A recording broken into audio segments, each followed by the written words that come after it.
여기까지 하고 네. 국민의힘 얘기로 넘어가겠습니다. 뭐 국민의힘도 좋은 얘기는 아닌데 네.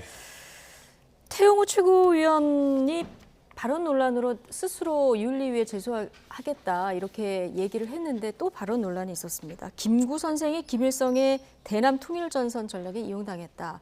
자, 이런 발언인데요. 자, 발언 논란이 계속되는 이유를 일단 어떻게 보십니까?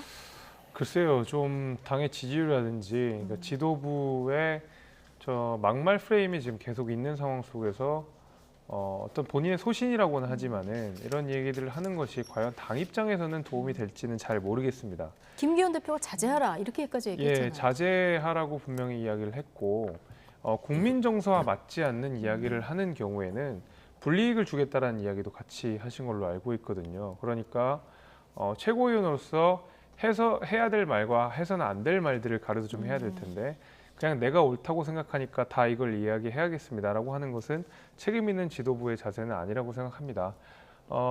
사실 지도부 입장에서는 굉장히 곤란할 겁니다. 김재원 최고의 막말이 계속 있었고요. 그에 이어서 이제 태영호 최고의 국민 정서에 맞지 않는 이야기들이 계속 나오고 있는데 여기서 이제 짚고 넘어가야 되는 것은 김재원 최고위원의 말은 시시비비를 따지기 어려울 만큼 부적절한 이야기였습니다. 네. 정광훈 목사가 우파를 통일했거나 5.18 정신을 헌법 전문에 수록하는 것을 반대한다든지 이것은 진영을 막론하고 그다음에 보수 진영 내에서도 이미 다 의견이 정립이 끝난 거거든요. 윤석열 대통령이 스스로 또 이야기를 한 내용이고 특히 우파를 통일했다 이런 말은 매우 부적절하고 해서는 안 될 말이었죠. 이거는 시시비비를 가릴 필요가 없이 예. 나쁜 말이었습니다. 반면에 태영호 의원은 저는 그의 말에 동의하지 않지만 네. 역사 문제와 관련돼서는 그래도 시시비비를 따져볼 수 있다.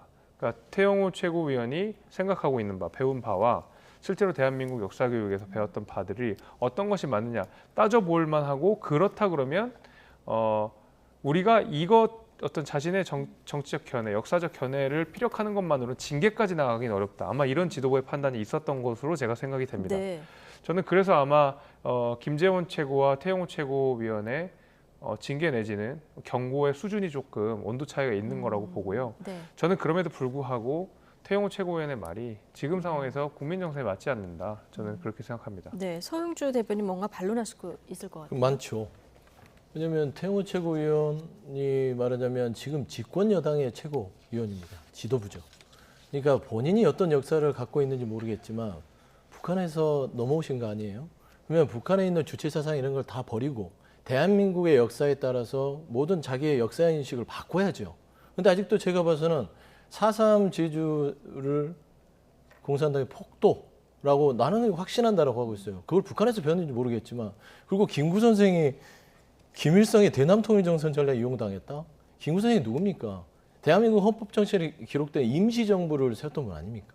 그러지 않습니까? 그러면 결국에는 대한민국 임시정부에 대한 의미를 어떻게 이렇게 폄훼할 수 있느냐라는 측면에서는 그럼 국민의힘은 그런 정신을 가진 사람을 지도부로 앉혀놓고 국정을 운영하겠다라는 측면은 국민들은 되게 우려와 깊은 솔직히 말하면 비판들이 목소리가 높다고 보는 것이고요.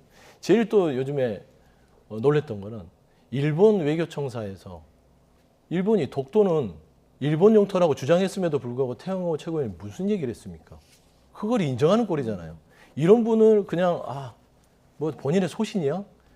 좋습니다. 의원으로서 소신이면 그 소신의 선출직으로서 판단을 받겠지만 집권여당의 지도부입니다. 예. 어떻게 할 거예요? 최고위원의 발언으로서는 너무나 적절치 않다. 적절치 않죠. 저는 조금 강하게 얘기하면 자격이 없다고 봅니다. 자격이 없다. 예. 그럼 뭔가의 징계가 필요하다 이렇게 매우 보시는 필요하다고 거군요. 매우 필요하다. 자, 5.18 또 전광훈 목사 설화를 일으킨 김재원 최고위원은 지금 뭐 사실상 셀프 징계를 받고 있는 중이죠. 그런데 논란이 잦아들지 않으면서 당 지도부의 고민도 깊습니다. 친윤그룹에서도 잦은 사퇴 목소리가 나왔는데요. 듣고 오시겠습니다. 당에서 이건 조치가 좀 빨리 이루어졌어야 돼요. 김지원 최고위원에 대해서. 네, 윤리위원회를 열어서 그다음에 징계 처분을 좀 했어야 되는 부분이지만 그때 당시만 해도 윤리위원장이 좀 공석이었거든요. 공석이었죠. 솔직히 상당히 좀 시간이 좀 지연되고 늦은 상황이에요. 어떻게 보면은 그렇다면 한 번에 어떤 결단은 좀 필요하지 않을까라고 생각합니다. 자진 사퇴는 뭐 그분에 대해 판단을 맡기겠는데요. 네. 그래도 어떤 조치가 좀 필요하지 않을까 생각합니다. 본인 스스로의 조치. 그게 가장 현명하겠죠. 어떻게 보면은. 자, 당초 뭐 지도부 설화에 언급을 잘 안 했었던 친윤계에서도 좀 자진 사퇴 얘기가 나왔습니다. 자, 지금 말을 한 분이 이용 의원인데요. 어떻습니까? 대통령실 의중도 좀 담겨 있는 겁니까? 글쎄요, 뭐 그걸 제가 다 따지기는 어려울 것 같습니다. 예. 실제로 대통령실과의 교감이 있었는지 이용 의원의 개인적인 견해인지는 제가 잘 모르겠습니다만은 당내에서 김재원 최고위원에 대한 징계 목소리가 높은 것은 사실입니다. 네. 그것이 대다수의 목소리인 것은 사실인 것으로 보입니다. 저는 그래서 이용 의원이 대통령실과 소통 여부와 상관없이 당의 분위기가 이렇다라는 이야기를 잘 한 것 같고요. 그 이제 김재원 최고위원의 말이라고 하는 것이 이제 뭐 한 번의 실수가 아니고 굉장히 근접한 시일 내에 여러 번 반복이 됐다라는 것, 그리고 그것이 국민들의 눈높이에 전혀 맞지 않는 이야기라는 것에 대해서 아마 김재원 최고가 분명한 책임을 좀 져야 된다고 생각하는데 지금의 어떤 자중 이런 것만으로는 충분치 않다라는 게 지도부의 어떤 의견인 것 같기도 합니다. 예. 자진 사퇴 얘기가 나왔는데 김재원 최고위원이 결단할까요? 안 하죠. 안 할 거라고 보십니까? 하겠습니까? 근데 김재원 최고의 최근에 이제 행적들을 보면, 그러니까 징계 얘기가 나왔을 때 본인이 사과를 했지만 안 통했잖아요. 그러니까 숨어버려요. 지금 숨어 있지 않습니까? 이거는 셀프 징계가 아니라 피신해 있는 겁니다. 여론이 잠잠해질 때까지. 근데 생각만큼 이게 여론이 잠잠하지 않는 이유가 뭐겠어요? 정광훈 목사가 등장해서 떠들기 시작한 겁니다. 예. 왜냐하면 정광훈 목사와 김재원 최고는 뗄래야 뗄 수 없는 그런 관계예요, 지금 현재. 근데 정광훈 목사가 조용해야 되는데 정광훈 목사가 떠드니까 김재원 최고는 계속 소환이 되는 겁니다. 그러면 결국엔 정광훈 목사가 국민의힘에 대한 어떤 자신의 어떤 스탠스라고 해야 될까요? 그 부분을 정리하지 않는 이상 김재원 최고는 본인 스스로는 거치 결정을 할 수 없을 것이다. 예. 저는 보고요. 근데 징계를 통해서 쫓겨나는 꼴이 되면 그것도 참 말하자면 중진 의원인데 그것도 좀 모양새가 볼썽사납잖아요. 예. 그런데 살아나는 방법은 김재원 최고가 정광훈 목사에 대해서 아주 세게 그렇죠. 비판하고 예. 절연하고 관계를 끊어야 되는데 그 자체를 왜 안 하시는지 모르겠어요. 저기 자수가는 기간에 5.18에 가서 5.18 저기 민주 묘지에 가셔서 이제 뭐 예. 이렇게 방명록도 남기고 하셨는데 제 생각에는 본인이 사는 길은 정광훈 목사에 대해서 강하게 비판하고 절연하시는 길이다. 그런 좀 조언을 드리고 싶습니다. 네. 천하람 당협위원장이 6개월 정지는 총선 출마를 열어줄 수 있기 때문에 솜방망이 처벌이다. 만약에 할 거면은 1년 이상 하는 것이 뭐 이 정도 할 것으로 예상한다 이렇게 얘기했는데 윤리위 곧 가동이 되지 않습니까? 만약에 징계 절차 들어가게 된다면 예상을 어떻게 볼 수 있을까요? 저 천하람 위원장이랑 비슷한 생각입니다. 예. 왜냐하면 그 1년이라고 하는 것이 어디서 그냥 툭 튀어나온 것이 아니라 이제 이준석 전 대표가 받았던 징계의 수위인 것이거든요. 그래서 이준석 전 대표가 징계를 받았던 것, 그것이 또 말 때문이었고요. 그 양도국이라는 표현을 썼었던 것, 이런 것들이 합쳐져서 당시 이제 징계가 있었는데 만약에 그렇게 설화 때문에라도 만약에 그것이 당의 위신을 손상시키는 행위이기 때문에 네. 징계를 받는 것이라고 그러면 적어도 이준석 전 대표가 받았던 징계에 준하게 받아야 된다고 했을 때 6개월이라고 하는 것은 왜 6개월이지라는 의문이 들 수 있을 거라고 봅니다. 예. 저는 그래서 이준석 대표가 받았던 1년의 기준을 아마 김재원 최고에게 그대로 적용했기 때문에 천하람 위원장이 1년이라는 이야기를 한 것으로 보입니다. 알겠습니다. 자, 제3지대 얘기를 좀 해볼까요? 금태섭 전 의원이 어제 제3당 창당 의사를 공개적으로 밝혔습니다. 오늘 김종인 전 비대위원장이 라디오 인터뷰에서 금태섭 의원이 대통령 못할 이유가 없다 이렇게 얘기를 했는데 자 이제 별의 순간을 잡을 사람으로 금태섭 의원을 지목한 겁니까? 그래 보이죠. 또 언제 신당 창당 얘기가 나오나 했더니 네. 역시나 이제 장이 서니까 나오는 것 같은데요. 김종인 뭐 전 비대위원장이 지금 누가 보더라도 금태섭 전 의원을 별의 순간을 볼 만한 또 다른 주인공으로 선택한 것 같습니다. 그러니까 본인이 킹메이커 하는 거를 즐기시는 분이긴 한데 예. 저번 인터뷰에 나오셔서는 뭐 나이도 있고 힘이 드는데 더 이상 정치권에 가냐고 싶지 않다라고 했는데 예. 그게 불과 한 달 전인데요.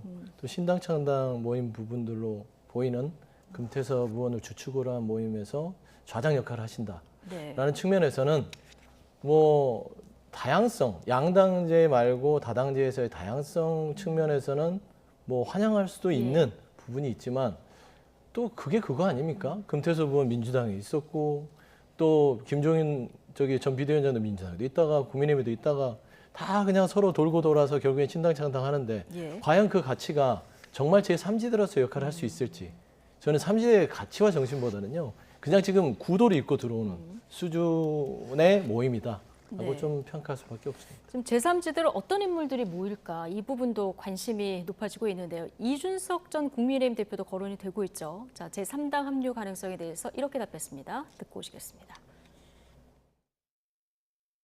저는 살면서 금태섭 변호사랑 교류를 해본 적이 없습니다. 네, 그렇기 때문에 앞서 나가는 이야기들인 것 같고 다만 저는 이제 김종인 장관과는 굉장히 깊은 유대관계가 있기 때문에 이렇게 삼각으로 엮어 생각하는 분들이 좀 있는 것 같습니다. 저는 지금 있어가지고는 아직까지 고민해본 적 없습니다. 저는 하루 빨리 그 국민의힘이 정상화돼가지고 저 정신 못 차리는 반란군들을 빨리 제압하고 싶은 생각밖에 없습니다. 자, 이준석 전 대표 얘기하기 전에 어제 김재섭 위원장도 금태섭 위원이 하는 그 첫 네, 토론에 토론에 참석했잖아요. 다녀왔습니다. 네. 여기 참여하냐 안 하냐 이 질문 굉장히 많이 받으셨을 것 같아요. 굉장히 많이 받았습니다. 그래서 네. 일관되게 제3정당이 참여하지 않는다고 이야기했습니다. 그러니까 애초에 제가 이 토론회에 참여했을 때는 이제 정치개혁 내지는 정당개혁에 대한 담론을 젊은 세대의 시선에 좀 이끌어 달라라는 요청을 받고 나왔던 것이었기 때문에 네. 저는 제3정당에 참여하는 것에 뭐 전혀 뜻이 없고요. 그래서 뭐 그런 불필요한 오해들이 있는 것 같아서 제가 이제 공식적인 입장을 또 내기도 했는데 예. 저기서 이제 이야기를 막상 또 토론회장에 가게 되면 금태섭 전 의원은 메시지가 확실했습니다. 예. 그러니까 본인은 신당 창당을 하겠다라는 것이었고요. 김종우 위원장은 오늘 뭐 인터뷰 내용에서는 금태섭 의원을 좀 돕겠다라는 말씀을 직접적으로 시사는 하셨습니다마는 그 자리에서는 다소 좀 원론적인 말씀들을 더 많이 하셨거든요. 예를 들면 좋은 세력들이 나타나면 어떤 얼마든지 도울 의사가 있다. 이제 이 정도의 저는 뉘앙스로 들었고 실제로 저희 같이 자리했던 민주당의 이제 권지웅 전 비대위원이라든지 이런 분들도 당내 개혁이 절실하다는 이야기를 좀 더 많이 했었었는데 조금 더 저기 계신 분들이 모두 다 제3정당에 참여하는 것처럼 좀 돼서 그렇지는 않았던 것을 분명히 말씀을 드리고 이준석 전 대표는 어떻습니까? 신당 고민한 적 없다 얘기했는데 아직까지 이런 단서는 있습니다.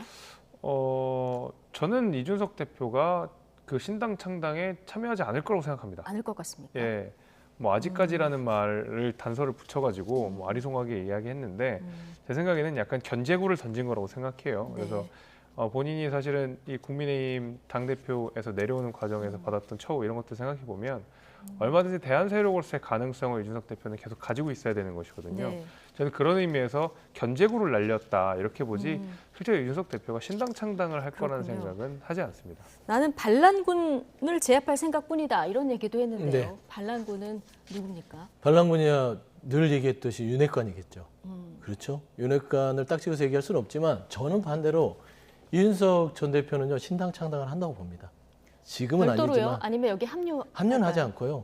별도로요? 본인은 본인 스스로의 신당 창당에 머릿속에 시나리오가 있고요. 예. 반란군을 제압한 뒤에 신당 창당을 이룰 것이다. 저는 그렇게 조심스러운 예측을 합니다. 알겠습니다. 두 분의 전망 여기까지 듣겠습니다. 나이트 포커스 오늘은 김재섭 국민의힘 도봉갑 당협위원장, 서영주 더불어민주당 상근 부대변인 두 분과 함께했습니다. 고맙습니다.